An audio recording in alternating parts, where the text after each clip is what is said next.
Hi,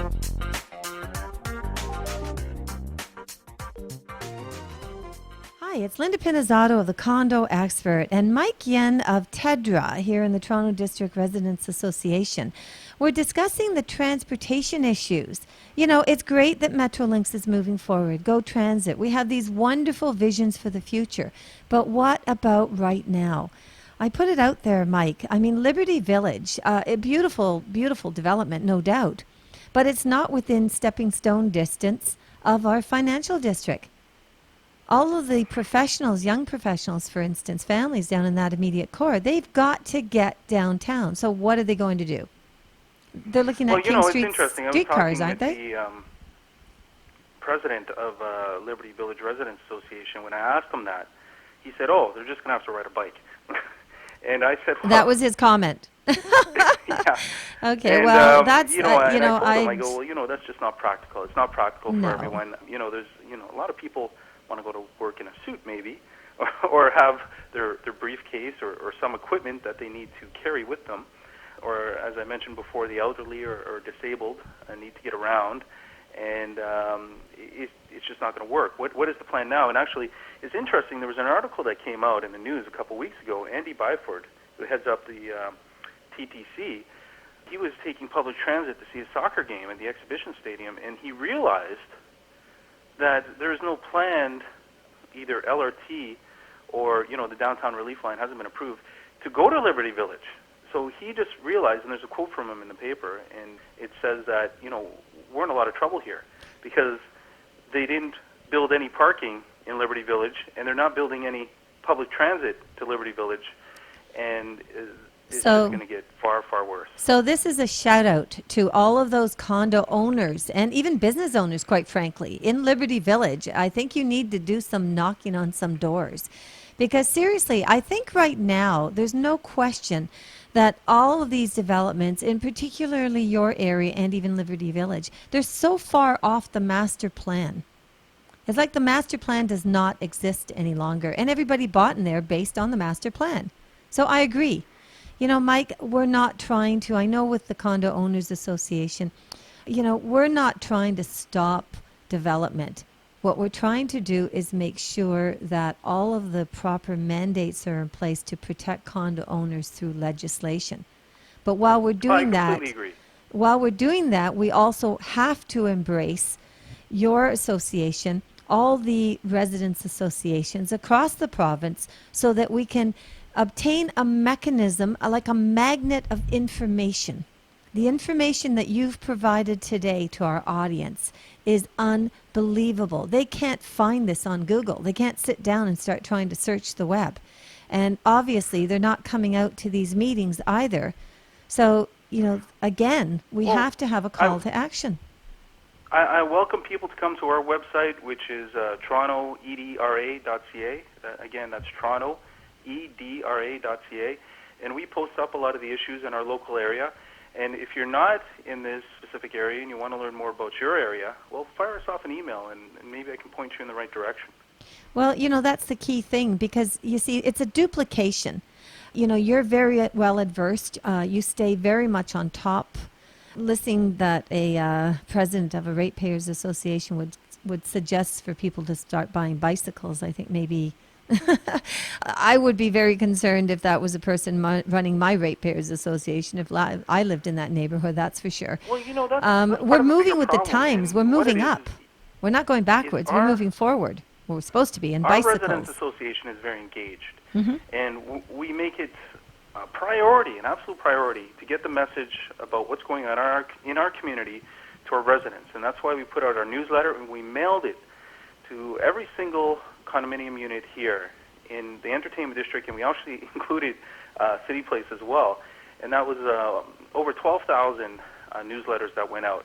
But other residents associations are not doing this. And what you're finding is, in many cases, it's kind of like a small little club of, maybe 10, 15, 20 people that are really trying to make the decisions anyways for the residents in their condo community. And I'm specifically referring to condo communities because in other communities, more residents are engaged. They know what's going on. They're more established. Where in a condo community, the politicians are still reaching out to the heads of the residents associations and saying, hey, what do your residents think?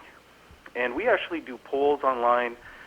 We bring out the issues and we're really trying to get feedback. But there's other residents associations that, it's a small select group, and they think, oh, we like this or we don't like that. And I really think they should engage their people more and try to produce some sort of document and get it out to the hands of their residents. Well, the other thing too is that, I think that the condo owners are really at the mercy of some of their condo board of directors as well. Because, if I take a look at the other side for a moment, if all of a sudden a ratepayers association decides that they're going to do a beautiful brochure, and because they don't have the funds to actually do a direct mail out, they turn them over to either security or to the board of directors in any particular condo building. If there's a situation where that condo board makes a decision that they don't want to advise there's no mandates for them to do it other than good faith practices. Well, you brought up a great point, and that's actually, we are blessed with the fact in the entertainment district that we do have so many businesses here that are concerned about reaching out to the local community. So they put ads into our newsletter and pays for it. But there's other areas like City Place where there's not that many businesses.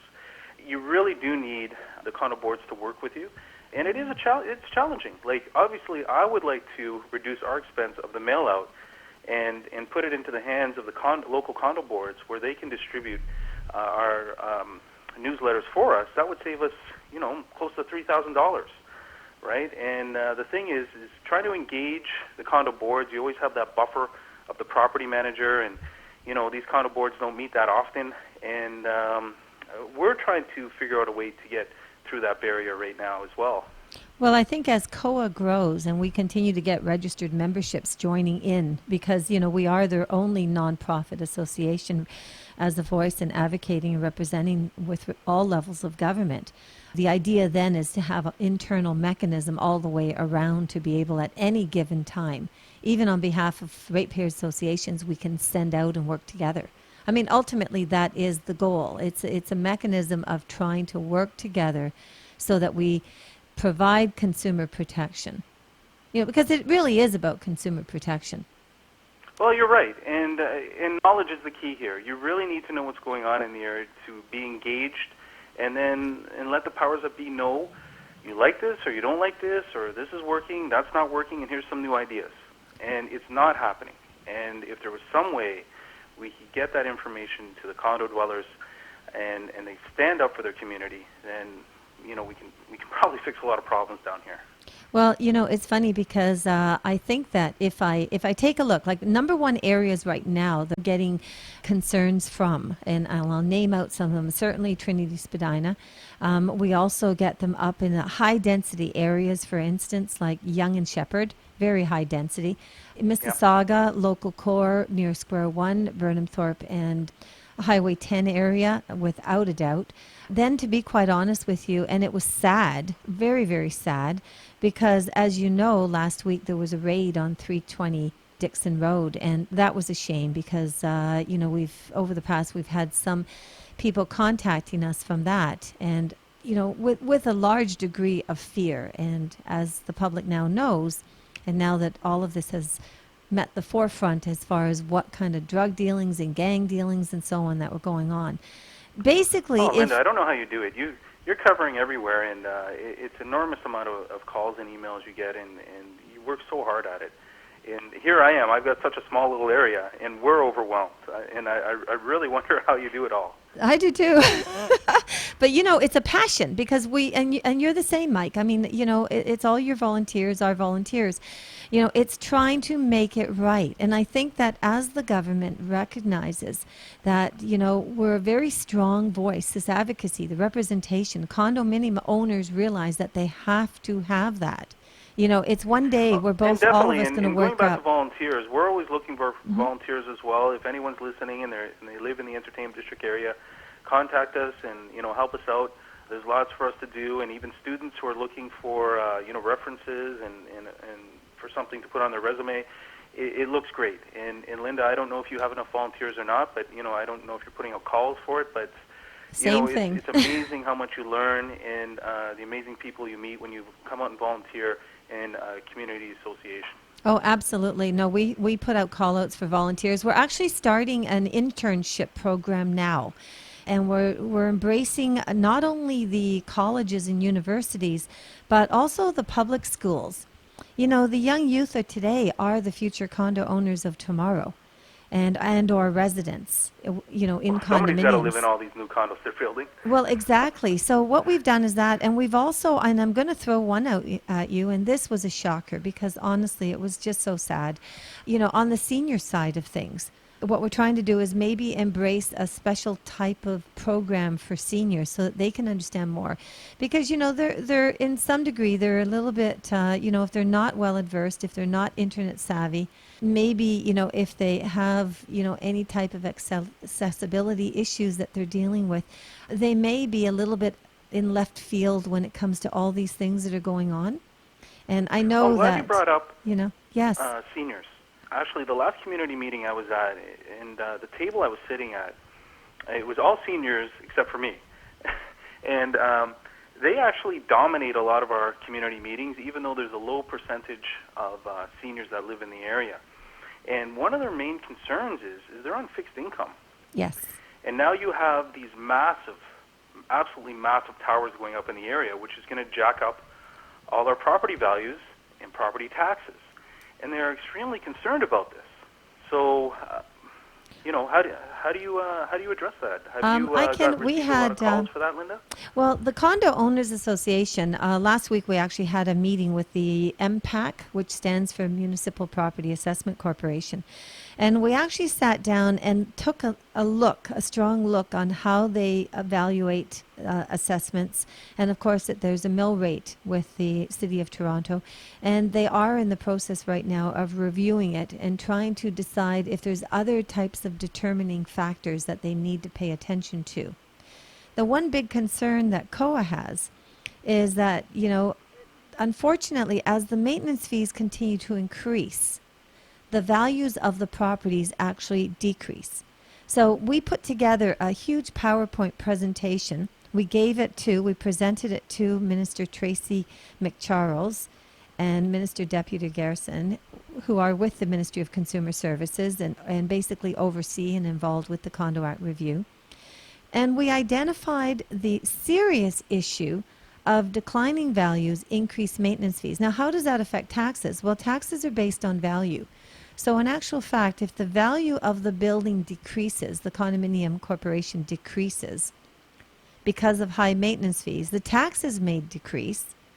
However, the seniors, for instance, would lose equity in their properties, but they would have to still pay the high maintenance fees and, you know, if they have mortgages and so on, their carrying costs per month would Well, what stay we're finding high. here, Linda, Do you is see what I mean? So it's kind of an yes, interesting I double know exactly whammy what you're here. saying, but You see? in our So community, when we have so many condos, it doesn't seem like MPAC is taking it on a building-by-building basis. They are increasing our property taxes based on the newer condos that have gone up in the area and how much they're selling for. So no, for my unit, which is yeah, a no, that's one-bedroom not and a correct den, though. No, actually, sorry? they're actually do take it from building. The system that they have in place, and we'll have to sit down and have a nice meeting on this actually, Mike, because I think that would be a wonderful idea moving forward. They actually do take it on the black and white sales data that they will get in the building based on, you know, the different sizes of the units and so on. The new buildings coming into play, they don't, because you see, it's on cost, it's on value. It's on value. So the new buildings coming in, they've sold actually at a higher price per square foot than the Yeah. existing resale market is at. But it's all about the square footage. So the values are there, but what's the square footage? You see, the square footage is really very much the determining factor, because you could have a new building that's $300,000 unit, and it might be 500 square, well, not quite, it'll be probably 450 square feet, whereas you'll have a resale market valued building that's still the same, but their square footage is, for instance, 580, 600 square feet. So it's the size of the unit.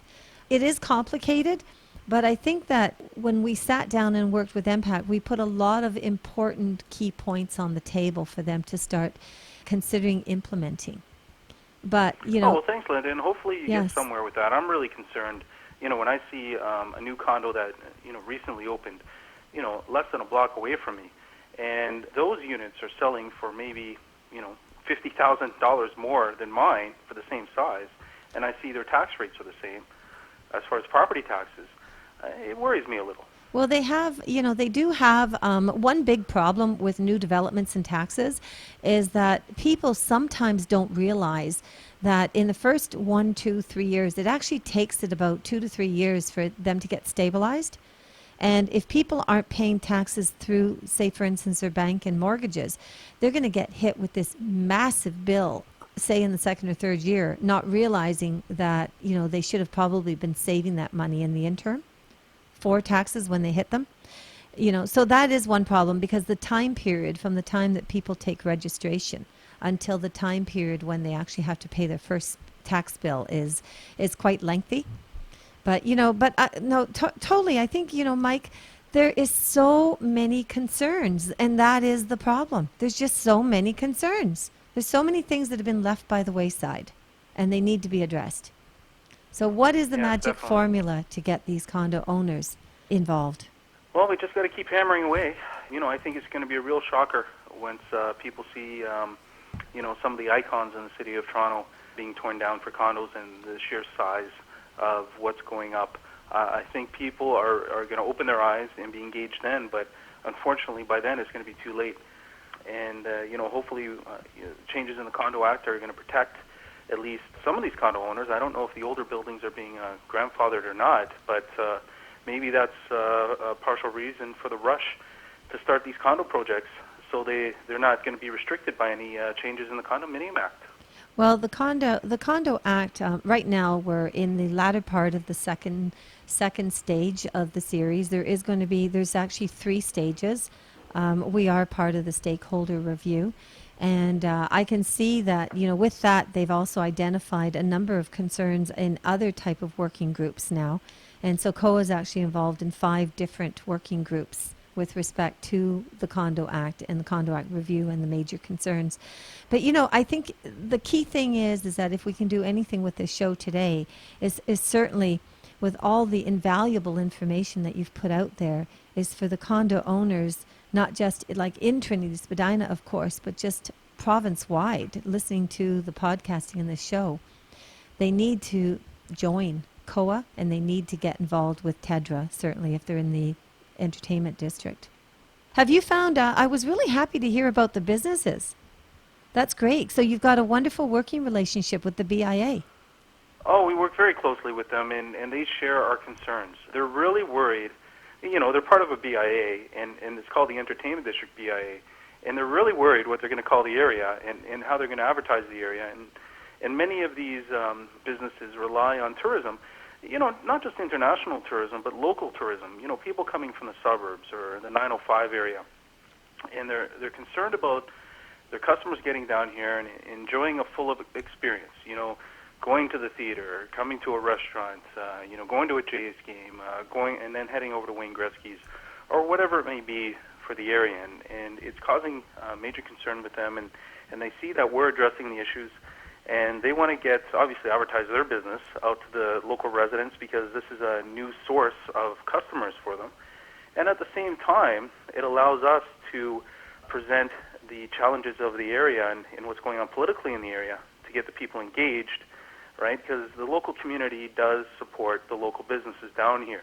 And it was really good to hear, when I go to the local community meetings, and it's seniors coming out saying, we got to protect the entertainment district. We have to protect the life and vibrancy of the entertainment district. And, it's great to hear from that group because all we get from our local councillor is that, it's all 19-year-olds coming down here and destroying the neighborhood, which is 100% not true. But, he's got his own agenda for saying that. And that's the key thing. Even for instance, when you come and you take a look at the new designs, while, they're lovely and they're new designs and so on, I still think that, there's got to be better ways to work with heritage and the character of the neighborhood. It's just absolutely wonderful. I got a report last week, actually, that there was very few people that were in the TIFF building, Canteen, I think it's called, upstairs, in comparison to all of the beautiful restaurants that were along King Street there. I heard basically that it was standing room only. These are the extensive emails that we keep getting. We're getting an alert on pretty much everywhere now. It's unreal. Well, what's what's interesting about TIFF has put Toronto on the map internationally. And all these people come down for TIFF, and where do they go? They go to the local restaurants or entertainment venues in the area. But all those venues are being demolished for condos. So what's going to happen is we're going to have this big TIFF building surrounded by a sea of condos. How is that going to affect our international reputation? Well, Right? no kidding. Exactly. And there was a concern actually in New York just recently. The New York implemented that nobody can rent out their condo units for less than 30 days or they will be fined. It was actually all over the news because the short-term rentals has been a concern, especially with tourism and so on from across the country coming into play. Well, let's hope it doesn't end up like that. Let's hope that many of these condo units don't turn into cheap hotel stays. But, and that's part of building a community. If we build a community here, then we can avoid that. But it's tough to build a community when there's nothing to do in the area. Well, Right? exactly. It just becomes a box to live in. Well, yeah, because I mean the flair of neighborly communities and just the involvement. I mean, I remember the days back in 2000 when they had so many beautiful, fantastic operating nightclubs. And you knew that you could go to any venue around and enjoy yourself and go out with friends and so on. And now that's pretty much turned away. It's all the way. All different ages. And, yes. And having been down here for so long and even having worked in some of those nightclubs, I remember the celebrities that used to come down here. Mm-hmm. Top A-list celebrities and sports stars would come and enjoy their evenings or nights at one of the local nightclubs or entertainment venues. And not just that, it's the artists. Like, so many of these places have live bands, local musicians that are trying to get out there, trying to make a buck, trying to get noticed, and we're tearing down those venues that these musicians play in. Like Restaurant Row isn't just about restaurants. If you go there on a Friday, Saturday night, take a look in some of them. You're going to see live bands in there. Exactly. Right, and that's all going to be gone. No, 100%. You're right on. And just as a shout out, last week I had Tylene Duggan of she's actually the founder of Youth Day. Youth Day is coming up in July, and that show will be podcasted. The reason I'm mentioning I'm actually the past chairman of the board for Youth Day. And it's a wonderful event. And I'm throwing it out there to you, Mike, if you could please tell the residents in the Trinity Spadina Residents Association neighborhood to come out to Youth Day and support children who have phenomenal talents, and a lot of them are God-given. They don't have the funding to go out and get any types of professional instructions and so on. They're just absolutely amazing, and Youth Day over the last, 6 to 7 years, it's growing leaps and bounds, and last year I think they had about 35 to 40,000 people, and it's at Dundas Square, and I believe it's on July 21st. So I just wanted to put a shout out. Linda, just send me the information and we'll post it up and send it out to our residents. And you brought up another thing about festivals, right? So often they're closing a street here or there for some sort of festival on the street in the entertainment district. Well, when you're surrounded by condos, well, how many complaints are those festivals going to be getting then, right? And will they even have them down here anymore? Will this be the end to vibrancy and life in downtown Toronto? Will Adam Vaughan win and turn this into a quiet suburb down here? And let's leave that thought with our audience. Thank you so much, Mike. You've been a real pleasure having you on, the condo expert. I think that all the condo owners out there, please stand up, pay attention. Very important facts, very important issues that you have to stay on top of. Be involved. Get in touch with Mike Yen. Mike, want to give out your email address again and your website? Thanks again, Linda, and thanks for hosting this show. It's Mike Yen, and you can reach me at mike@torontoedra.ca, or you can just visit our website and send us a message there. It's the Toronto Entertainment District Residents Association, torontoedra.ca. Fantastic. Thank you again, Mike. You're listening to Linda Pinizzato at The Condo Expert, sponsored by Bayshore Health Wellness and powered by the Hayes FM here in Mississauga. Have a wonderful week. Take care.